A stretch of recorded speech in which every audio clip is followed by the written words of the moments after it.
there's a difference between the censorship in the U.S. and the censorship in Brazil. Okay, the big tech censorship in the United States is private. It's protected by the First Amendment. It's something no one knows how to fix yet. But I own Twitter. I'm Elon Musk. I want you out of my company. It's the same thing. You don't have to offer service to someone you don't want to be your customer. Okay, it's one thing.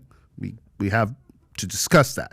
But in Brazil, you have that, but you also have something that we didn't used to, and it's against the law in Brazil, because we have the courts banishing people from social media. And not even the courts, sometimes only Alexandre de Moraes. Like his own decision. Like one guy and says, take it out. Is it true that it is a crime now to doubt the outcome of the election? It's not a crime. You can contest. It's legal to do that. And the Partido Liberal, the Bolsonaro's party, just did that officially yesterday. Right. It's a big news in Brazil right now. So they did it, and it's legal. The problem is that Alexandre de Moraes is treating everyone that contests or complains about it as a criminal. And the mainstream media is with him. It's at his side. We got to give you some context here to understand, because that's a tough question. Okay. So back on the history, the little story I was telling. So when Bolsonaro got elected and the system went nuts, the establishment went nuts, one of the first thing that the Supreme Court started doing was they created a probe against fake news.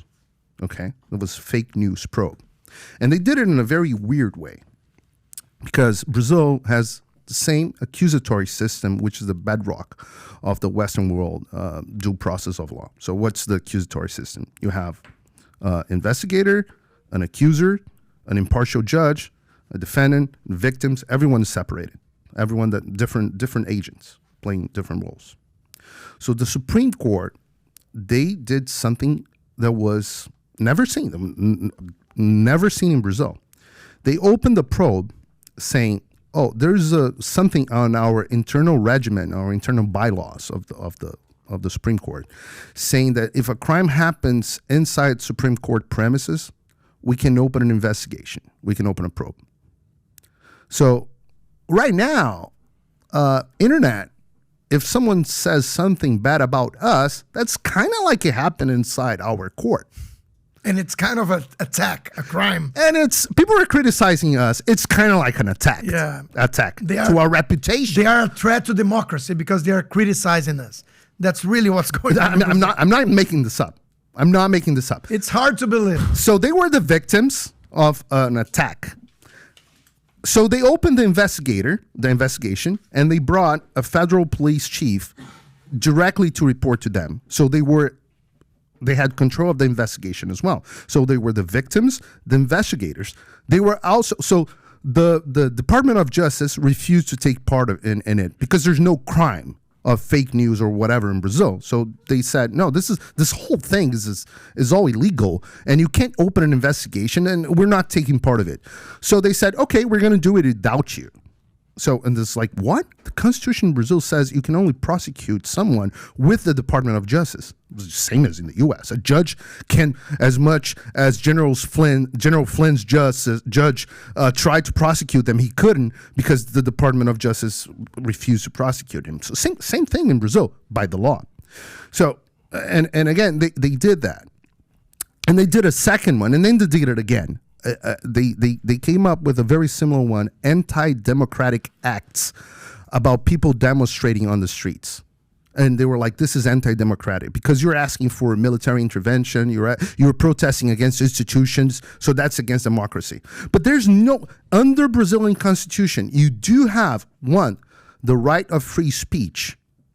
Two, it's the prior censorship is forbidden. You can't do it. The government can impose prior censorship to no individuals.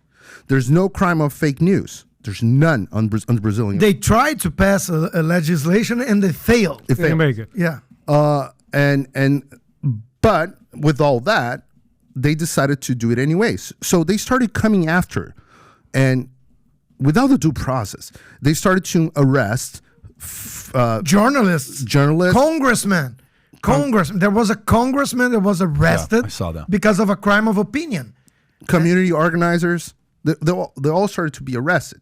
So, and that started in the fake news probe, and then the anti-democratic probe. All that happened, and they went after even businessmen, big businessmen. I'm talking, for example, the guy that owns the biggest mall chain in probably Latin America. And a huge investment here, by the way, in Miami. A huge investment here in the U.S. So I'm talking about a guy that owns like big retail stores like Sears in Brazil.